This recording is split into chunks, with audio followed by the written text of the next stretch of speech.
Good morning, everyone. Virgotriad here. It is April 25th, 2019. We are almost to Friday, and I wanted to go ahead and start out this morning with another podcast, be about the same length as yesterday's. I am so glad and happy to hear that everybody really enjoyed yesterday's, and thank you so much for all of the sharing that was done of yesterday's video.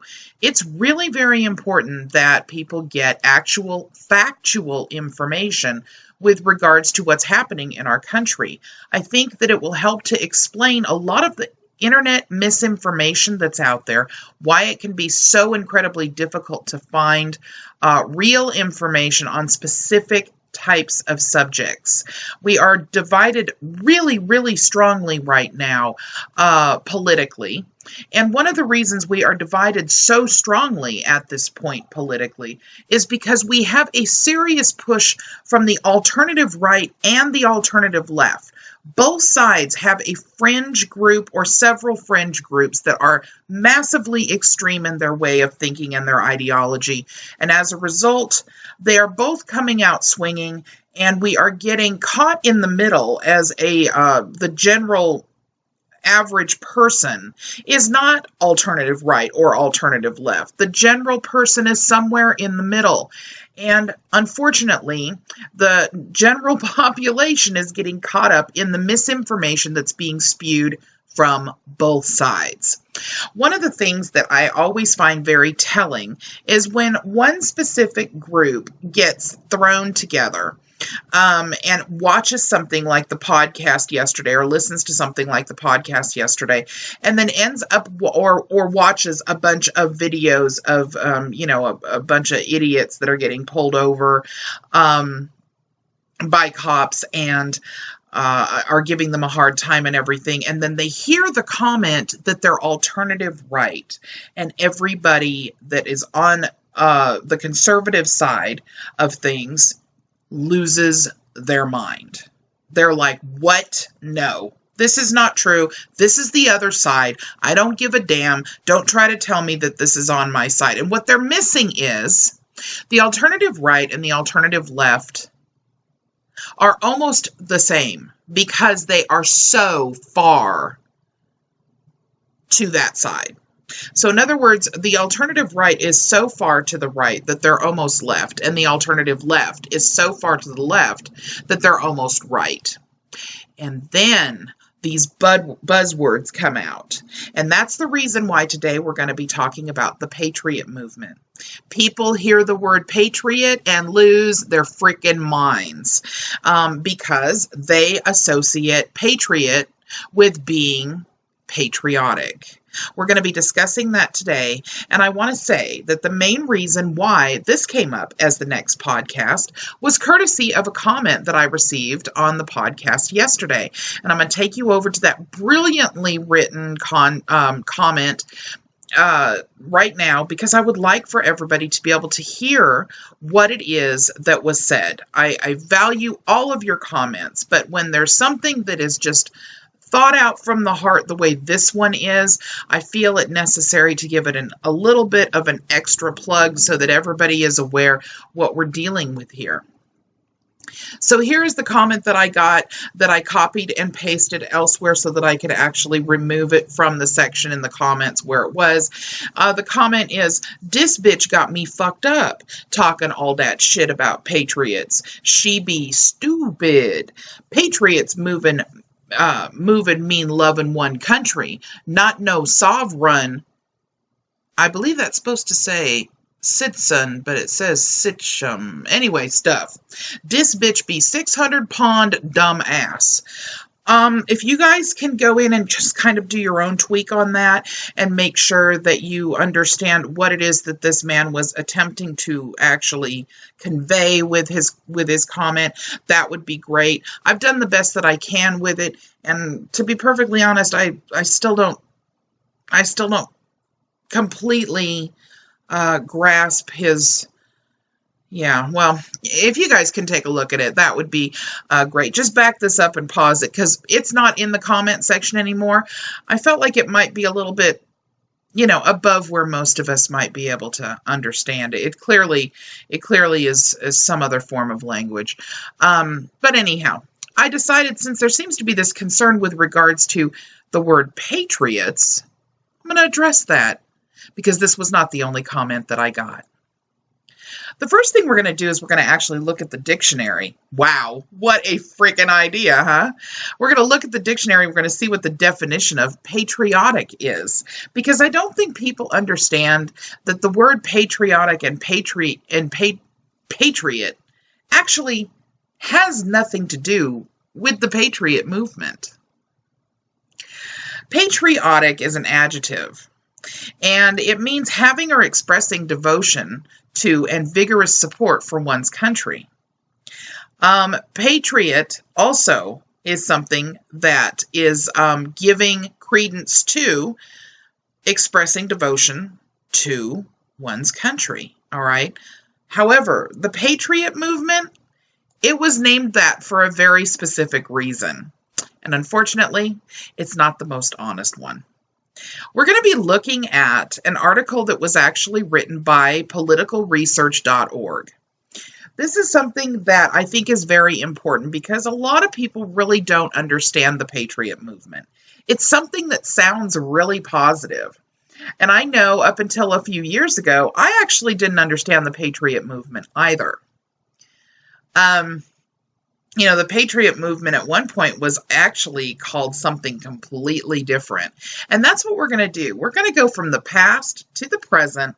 We're going to actually take a look at all of the evolution that has occurred with the Patriot movement. And I'm going to tell you guys what the Patriot movement actually is all about, because it isn't about being patriotic.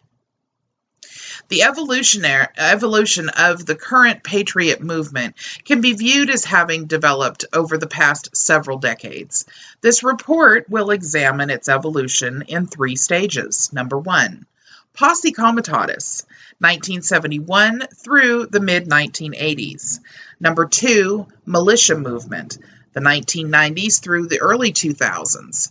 And 3, the present wave of the Patriot movement, 2008 through 2016, but actually more than that. 2019 is where we are right now. And we are still going strong with the present wave of the Patriot movement. Scholars describe how broad or narrow the Patriot movement is in different ways. For example, Burlett and Lyons include both right-wing conspiracy theory groups like the anti-communist Birch Society and armed groups promoting anti-Semitic and white supremacist themes. For them, the 1990s militia movement was the armed wing of the Patriot movement. Unless otherwise noted, this report will simply describe the post-2008 resurgence of militant right-wing groups as the Patriot movement to differentiate from the 1990s militia movement. These are primarily the 5 groups outlined below: the Oath Keepers, Constitutional Sheriffs and Peace Officers Association, or the CSPOA, the 3 Percenters, the Sovereign Citizens, and the militias. There is a 6th group of hard right Mormons as well. Some of you actually might recognize a hard right Mormon. Her name is April Lejeune. And if you look directly behind April Lejeune, you will find that there is also a 3 Percenters symbol on a lot of her videos where she was still videotaping with the screens behind her. All right.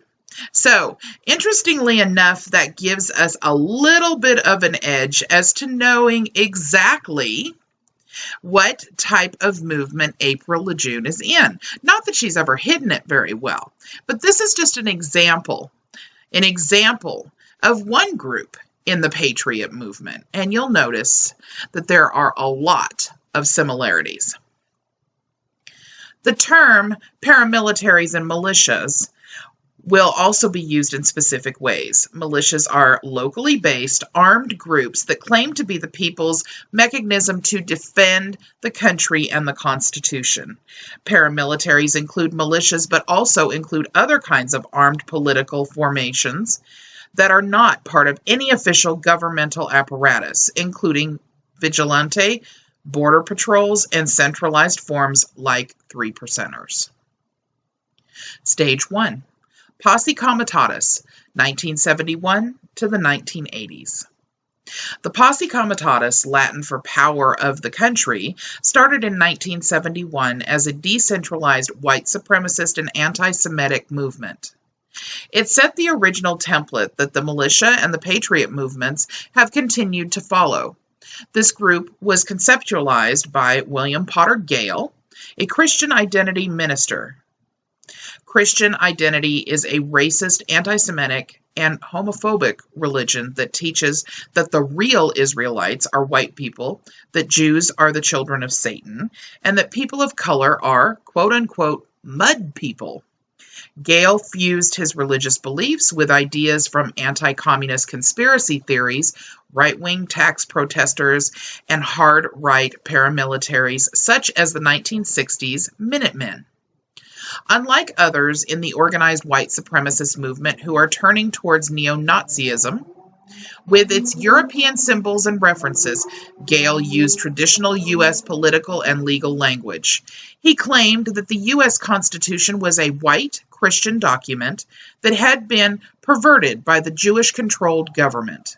His other idiosyncratic readings of legal history later gave rise to the sovereign citizen movement, including schemes for counterfeiting and fraud.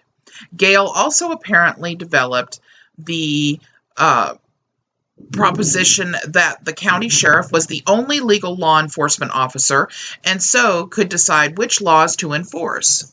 This would allow them to ignore the new civil rights laws in particular. This idea is common in the Patriot Movement today, although its racist origins are overlooked. Posse Comitatus also advocated the formation of citizens' grand juries made up of movement members. The group also advocated that its Christian Patriot members form citizen militias to help put their ideas into action.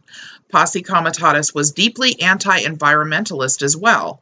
In 1974, the Posse Comitatus group in Klamath County, Oregon, threatened to have their fake grand juries try state legislators if they didn't repeal an environmental act. Now, I want to stop here because you may actually be able to recognize some of what I'm reading right now in just something that occurred with me over the last several months.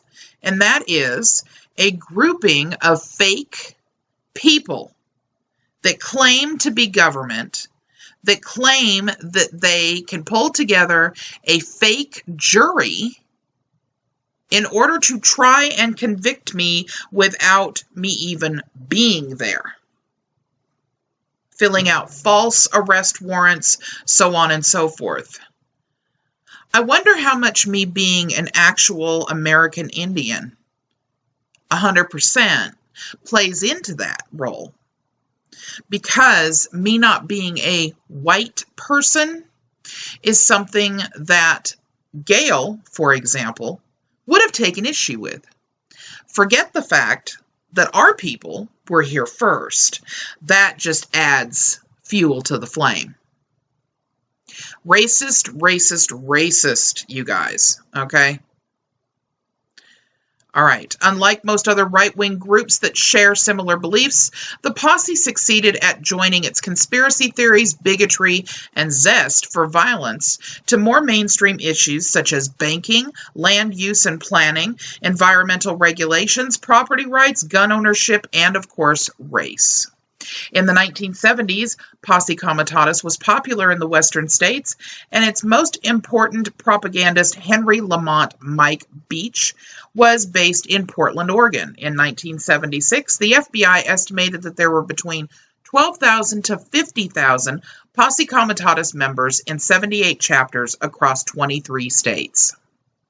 A new wave of Posse Comitatus activism in the early 1980s gained traction during the farm crisis, when many small farmers lost their land due to inflation, making their mortgage and other debts difficult to pay, and changes in the international agriculture industry. Some members of the American agriculture movement, which helped to lead protests, fell under the Posse Comitatus spell and started blaming an international Jewish conspiracy for their problems. Members attended bomb-making and paramilitary trainings with Posse Comitatus members. High-profile shootouts with law enforcement ended up creating movement martyrs such as Gordon Kahl. By the mid-1980s, the movement had as many as 15,000 activists and 7 to 10 times as many supporters. But it soon faded as the Ku Klux Klan revival and neo-Nazi movement took center stage in white supremacist circles. But the influence of Posse Comitatus lingers today in the Patriot Movement. Both movements see oppression not as something that happens based on race, sex, gender, or even class, but rather as happening to the largely white, largely male part of the rural population. Conceive of the federal government as a tyrannical force acting against its group's interest. Propose armed action must be taken against it and share in an end vision of a radically transformed legal and political system. This is what gives the Patriot Movement the tone, even when it has broken with specific ideology of the armed white supremacist underground. In addition to the Posse Comitatus, the John Birch Society has had a significant influence on today's Patriot Movement. While many of the political organizing forms were forged by Posse Comitatus, many of the current movement's ideas are taken from John Birch Society. Founded in 1958, it is an archetypal hard-right anti-communist group while using ideas based in anti-Semitism and white supremacy. The John Birch Society was careful never to blame Jews as such and did not make open appeals to white racial purity, even while opposing the civil rights movement. They promoted the idea that there was a conspiracy to undermine the United States from within and without.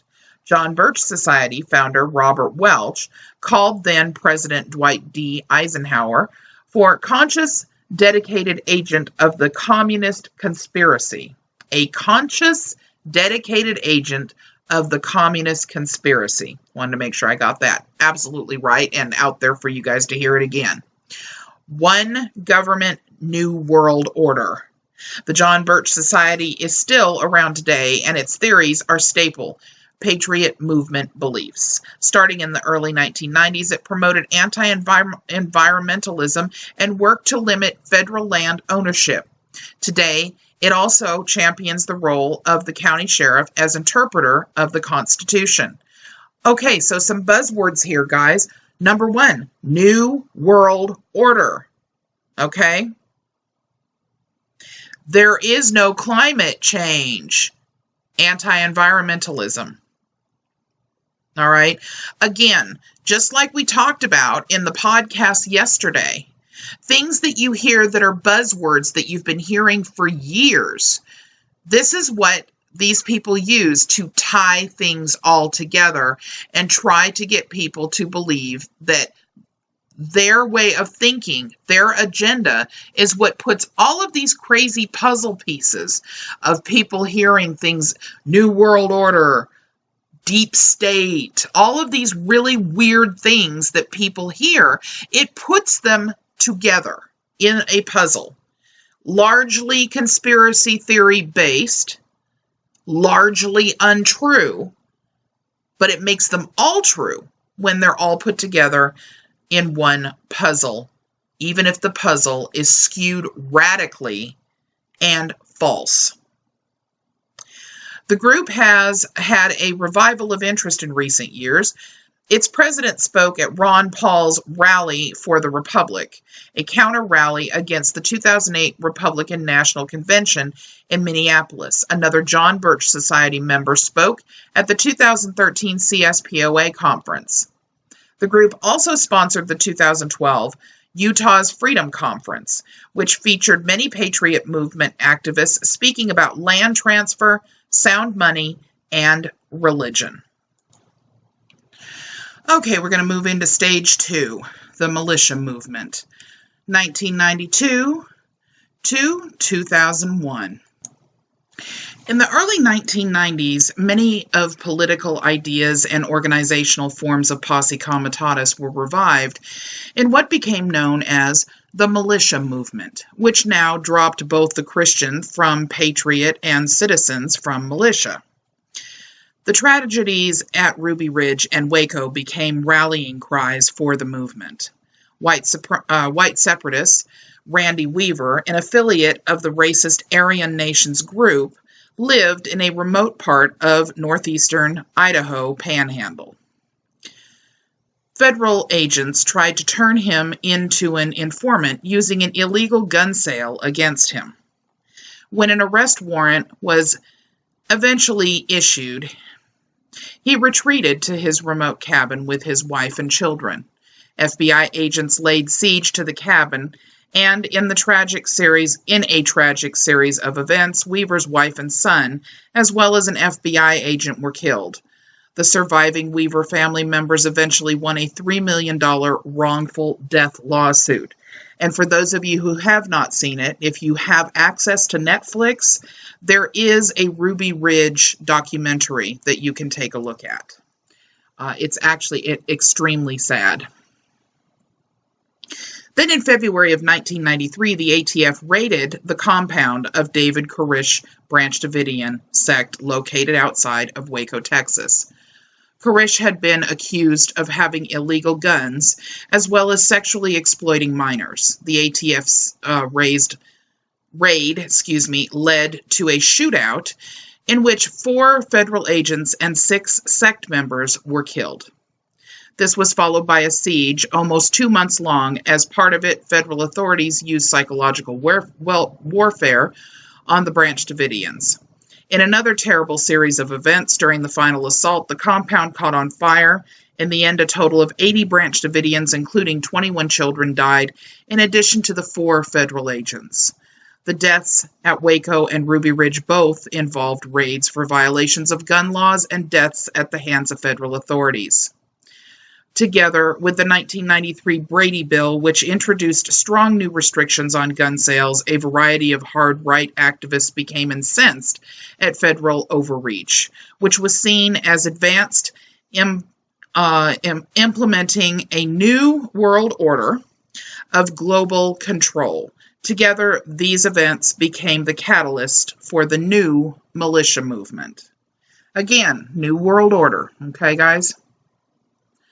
This movement was based on Posse Comitatus' basic political positions and organizing forms. The militias were locally based paramilitaries often organized at a state level and professing conspiracy theories about a global new world order, black helicopters, and a coming United Nations invasion. Sound familiar to anyone?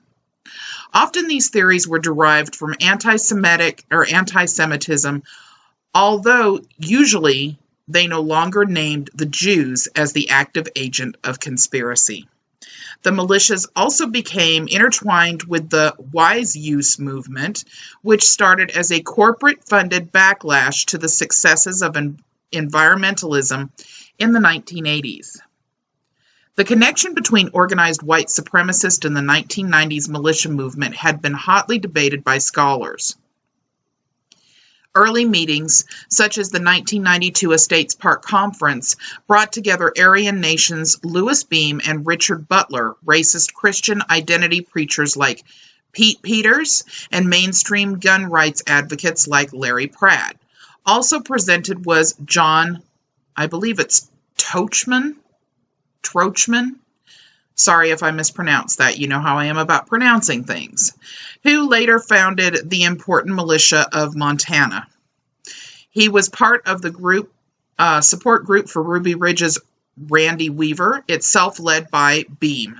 However, as the movement got into full swing, only a minority of its members were followers of organized racist movements. The militia movement drew members from a variety of political trends, including gun rights activists, right-wing tax protesters, survivalists, right libertarians, conspiracy theorists, anti-abortion activists, the Christian right, wise use activists, sovereign citizens, and other advocates of county supremacy and states' rights. Now, I want you guys to hear what I'm saying.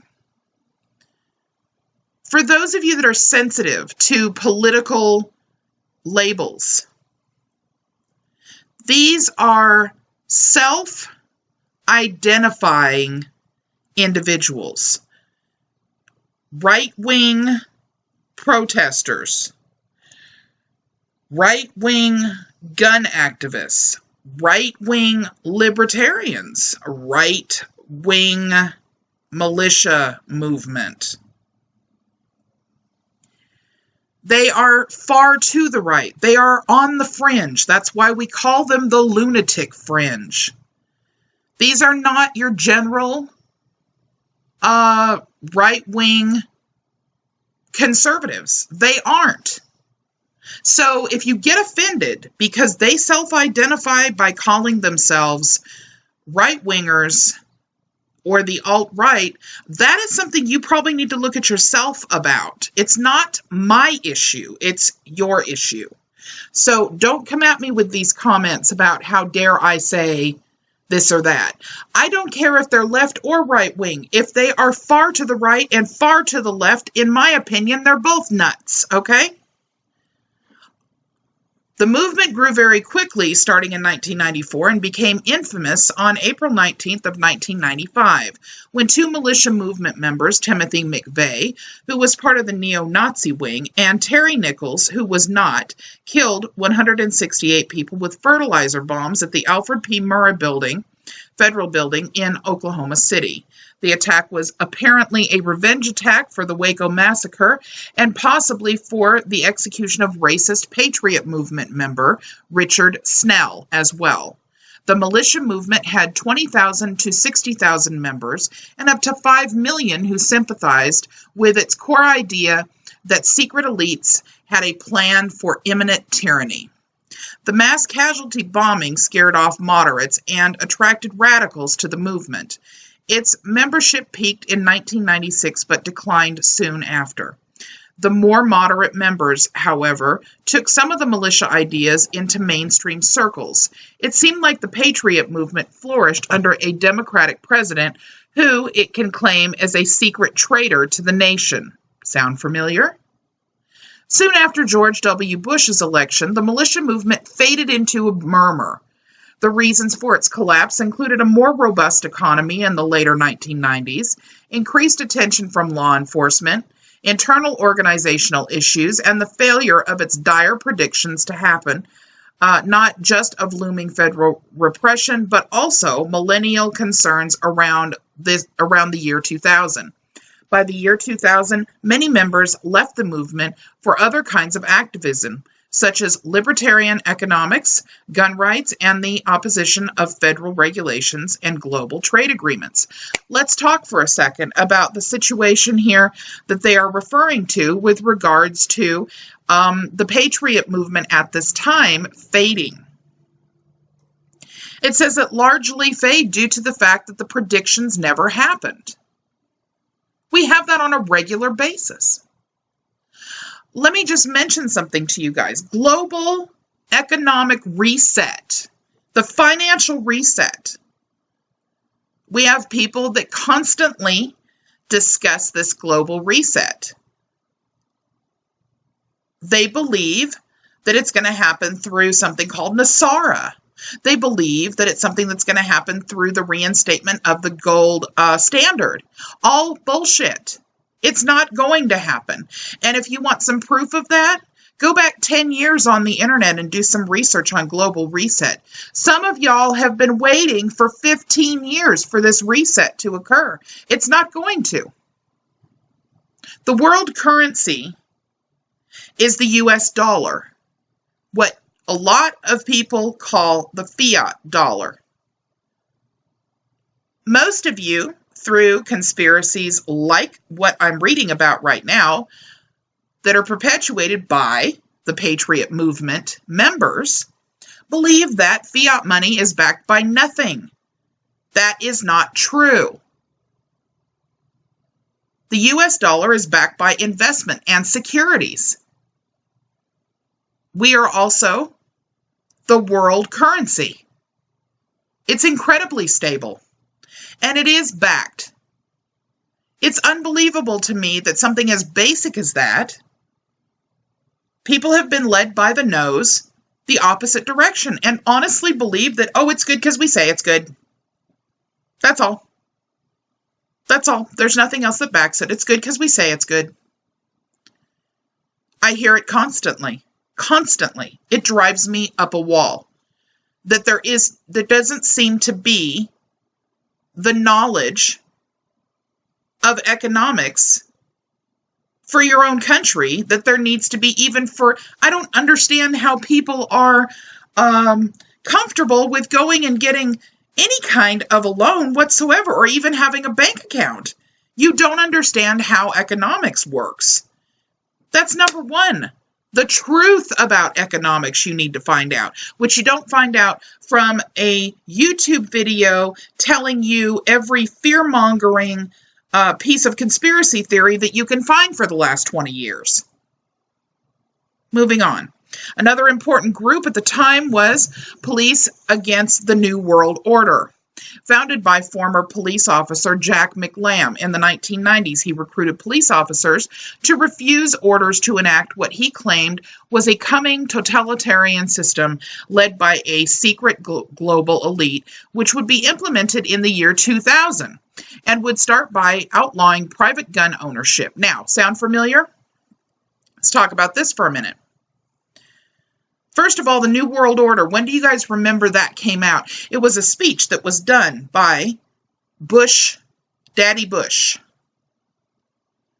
in which, by the way, he was talking about 1,000 points of lights of charities.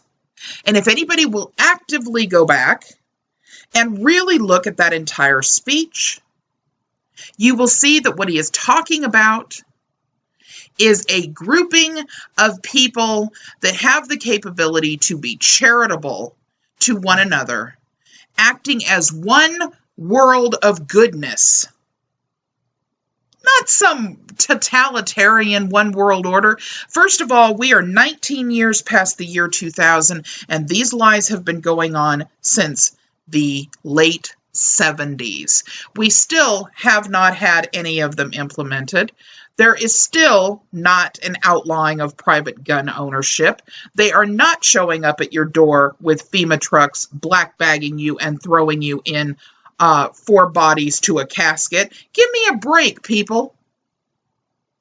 Give me a break.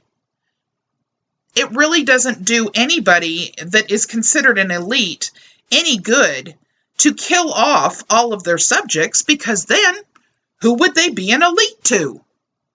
I mean, I'm sorry, if it seems like I'm being flippant, but honestly, although creating secretive, subversive, hard-right political organizations which recruit police and military members is not a novel idea, McLam's group is important as a direct precursor to the Oath Keepers and the CSPOA.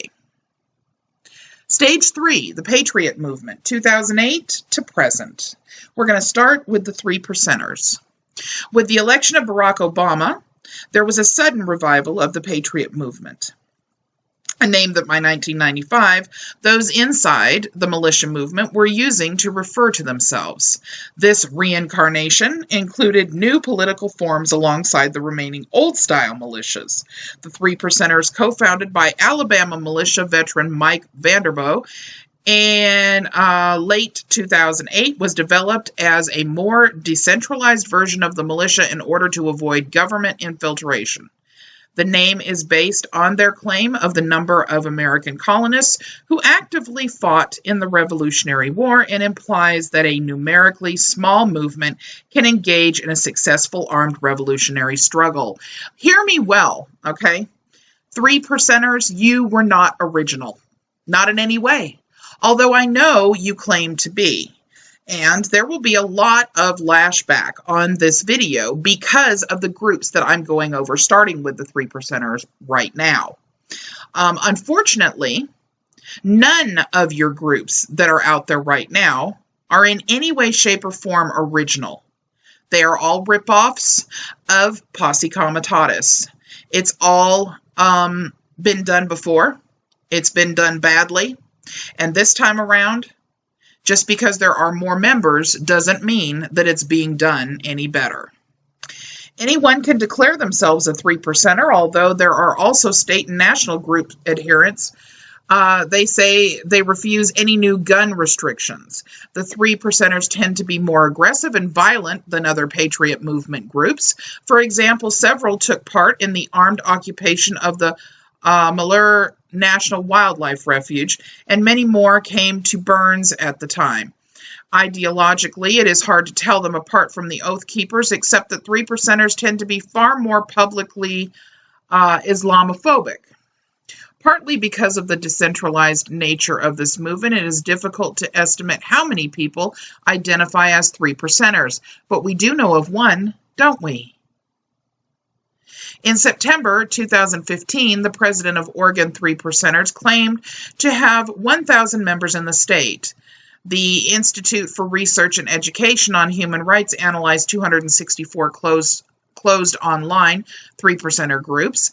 Before December 2014, there was an estimated 12,000 members, which increased to almost 70,000 by the end of 2015.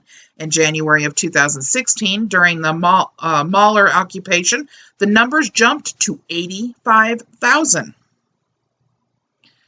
And here is a tweet and some information with regards to that I am not going to read. I will link this in the description so that you guys can take a look at this for yourselves. At this point, I'm going to be skipping around to go over some information on each one of the groups, and then I'm going to close out so that I don't make this an hour long. Here's the Oath Keepers. The Oath Keepers were founded in 2009 by Stuart Rhodes, a lawyer. Although he was disbarred in December of 2015, and the former aide to U.S. Representative Ron Paul from Texas, the group is registered as a 501c3. Yep, you heard it right, 501c3, like a church. Like a nonprofit organization. It is a dues-paying membership group of current and former law enforcement, military, and first responders, although others are allowed to join as associate members. The Oath Keepers claim to have 40,000 members, although the Anti-Defamation League estimates that the real number is at least 2,000. Members pledge to disobey orders they see as unconstitutional. The Oath Keepers' 10 orders we will not obey illustrates their reliance on 1960s anti-communist conspiracy theories, which the John Birch Society made into staples of the hard right. Used by the militia movement as well. The Oath Keepers apparently believe the federal government is about to, number 1, seize all privately held guns. Number 2, suspend privacy rights. Number 3, detain right-wing activists as unlawful enemy combatants.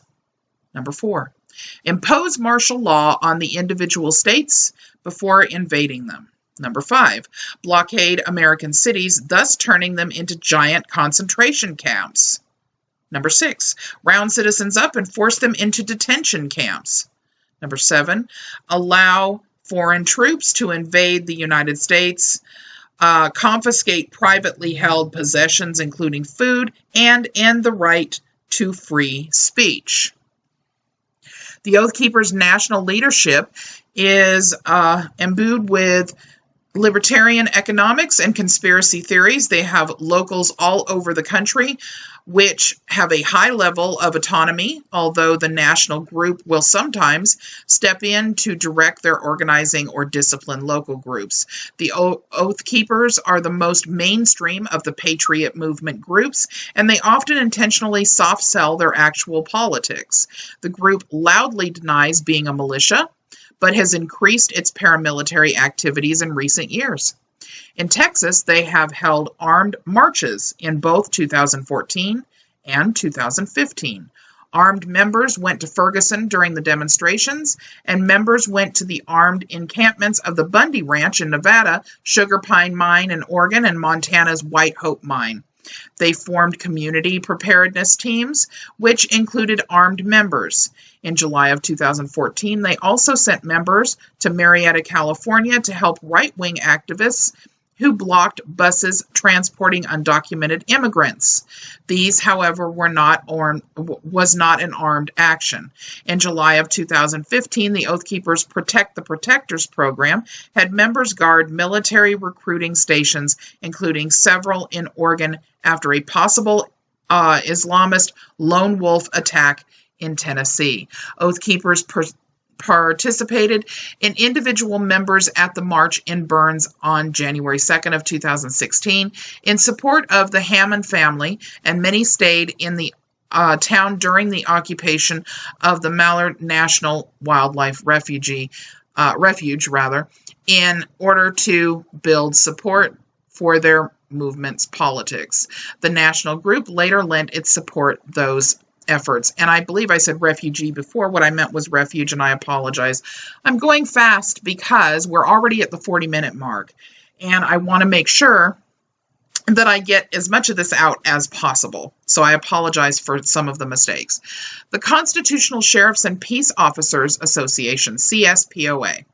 CSPOA was founded in 2010 by former Arizona Sheriff Richard Mack, who is also on the board of the Oath Keepers. CSPOA is officially affiliated with the group as well. CSPOA says that sheriffs and peace officers are the last line of defense standing between the overreaching federal government and your constitutionally guaranteed rights. Elsewhere, Mack is more explicit about what this means, saying that a sheriff reports directly to we the people, and so he is sovereign in that regard because he reports directly to the other sovereigns, and that's why the sheriff is the ultimate authority. He is not a bureaucrat from Washington, D.C. The President of the United States cannot tell your sheriff what to do, and so certainly none of the other auxiliary departments underneath the President can tell the sheriff what to do, and that includes the IRS, the EPA, the OHSA, FBI, DEA, any of the other agencies cannot tell the sheriff what to do. But when they're in his sovereign jurisdiction, he can tell them what to do. The question is, will he? Okay, I'm going to leave the CSPOA there. You can go ahead and read the rest of this if you would like to at the link directly underneath this video in the description area.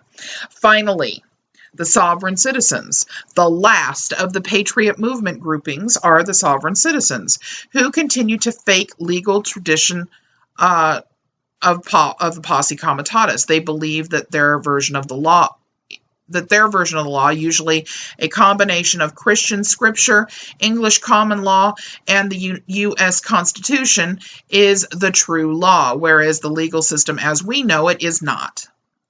This was originally designed with the specific racist intent. Today, many sovereign citizens believe the 14th Amendment does not apply to them and recognizes only the organic Constitution, which includes the preamble and only the first 10 amendments. The Southern Poverty Law Center says that, although not all sovereigns subscribe to or even know about the theory's racist basis, most contend that they do not have to pay taxes, are not subject to most laws, and are not citizens of the United States. They are known to refuse using driver's licenses, file false liens against opponents. Sovereign citizens have also created their own very parallel government, courts and juries, which indict, try, and sentence, including to death, individuals which have crossed their paths using elected officials or federal employees. The movement also seemed to have revived around 2008, possibly spurred by desperate homeowners and others hurt by the economic recession. In some cases, sovereign citizens have taken over foreclosed and unoccupied homes and filed paperwork to claim them as their own. Around the country, sovereign citizens have been involved in numerous armed confrontations with police, including the killing of 3 Baton Rouge police officers in July of 2016. Sovereign citizens have been active in Oregon for decades. Okay, I know a lot of you no longer really care for the Southern Poverty Law Center, but this is actually a factual scenario, as is many of the things that the Southern Poverty Law Center writes about. Just because there was an error that was made and they were sued over it does not make every single thing that the Southern Poverty Law Center ever said incorrect. All right, so I'm just going to make that note there. They're not the ones that I follow all of the time. However, I have found a lot of their information very helpful when dealing with these extremist movements. All right, hard right Mormons. I'm not going to say much about this, all right, but I do think it's important that you guys see that this is part of this politicalresearch.org article.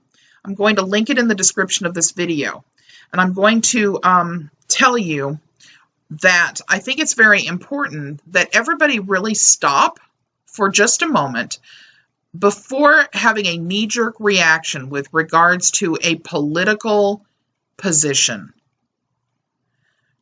You may know your grouping, your political grouping, as conservative, right-wing,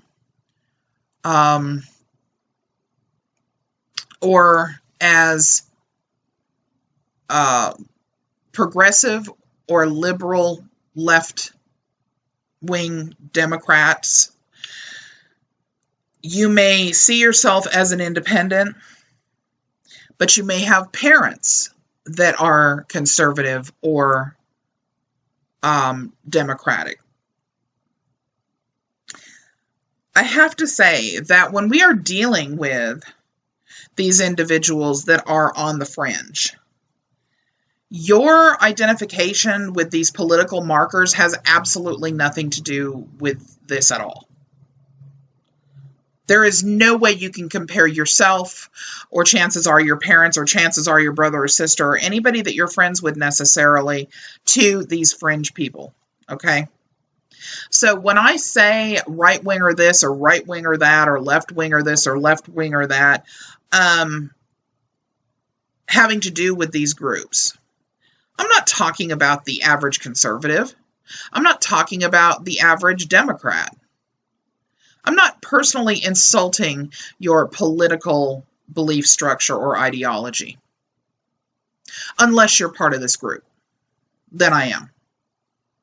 Because to be quite honest, the people that are part of this group, the sovereign citizens, the Patriot Movement people, you're just batshit crazy, okay? You cause problems. You're the ones getting rights taken away because you won't stop your nonsense. You don't practice what you preach, number one. You don't believe in free speech for everyone. You only believe in free speech for yourselves. And if you want to talk about having gun rights restricted or even possibly taken away at some point, it would largely have to do with your stockpiling efforts that you do and your killing of law enforcement simply because you got the laws wrong. You think you're all armchair lawyers, you're all prison lawyers or armchair lawyers or internet lawyers, and you don't understand what the laws mean, and you don't really care what the laws say, because the bottom line is they don't fit your agenda.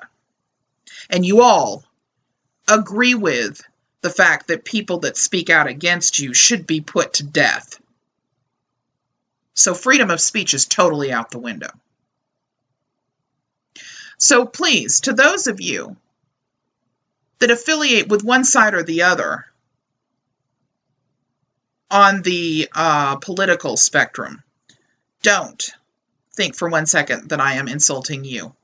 Because, as I've told you guys a million times before, I am a staunch independent. I believe strongly in both sides. Specific ideals on both sides. I am not a Democrat. I am not a Republican. I am an independent. And it encompasses both sides. Now, on the other hand, for those of you that think that the word patriotic, meaning having or expressing devotion and vigorous support for one's country, is the same as the Patriot Movement or has anything at all to do with the Patriot Movement, you would be sorely mistaken. Because as you can see, the Patriot Movement has only to do with what they say it has to do with, and that has nothing to do with what our country actually is, what the history of our country really is, what the laws of our country really does, what our Constitution and the constitutional amendments actually say. They pick and choose and cherry pick what it is they want to believe and what they want to push. They believe largely in conspiracy theories, but show virtually no proof or factual evidence or even verifiable sourced information that leads us in that direction. They cherry pick things to try to make people believe conspiracy theories that make no sense, like the speech that Bush Sr., Daddy Bush, gave with regards to the 1,000 points of light and the New World Order thing meant nothing what they claim that it does. For those of you that are offended because I say the Patriot Movement and the Sovereign Citizen Movement, you need to check yourself. Do some actual Google searches at the very least and find out what I'm talking about. Because I'm certainly not lumping together American patriotic individuals with the sovereign citizens. But that's a nice try. Wrong again. All right, everybody. I hope you have a great day, and I hope you enjoyed the second podcast for this week. I'll try doing some more of these if you guys continue to enjoy them and find them informative. Again, I encourage everybody to please share this and see if you can get people talking about these groups. Bring some more awareness, because again, these are the groups that we're talking about largely having to do with these financial schemes, and largely having to do with a lot of the militia movement terrorist activities that have gone on within the country. I mean, very recently, there was the group that sent out the bombs that never went off to all of the different Democratic political leaders. These things continue to go on. They're getting bigger and bigger, and there's more and more people, as you can see from this particular article, that are falling into believing the conspiracy theories. And really, once they've got you there, then they can take you down other rabbit holes that are not so safe, and you're more inclined to fall for these schemes. So please share these podcasts as much as you can on your social media. And please ask the people that you're sharing them with to share them. The more we can get the news out there that these are things to be watched for, the better off everyone's going to be to stop the danger that could be coming because of this, and to stop our rights from being violated because of people abusing them this way from happening. All right, everybody. Like I said, I hope you have a great day, and let me know what you think, if I need to continue with these type of podcasts, or if you want to move in a different direction, if you need for me to explain these things in a different way. I will link the article in the description, as I said. Take a look at it if you're able to, and I'll talk to you soon. Bye-bye.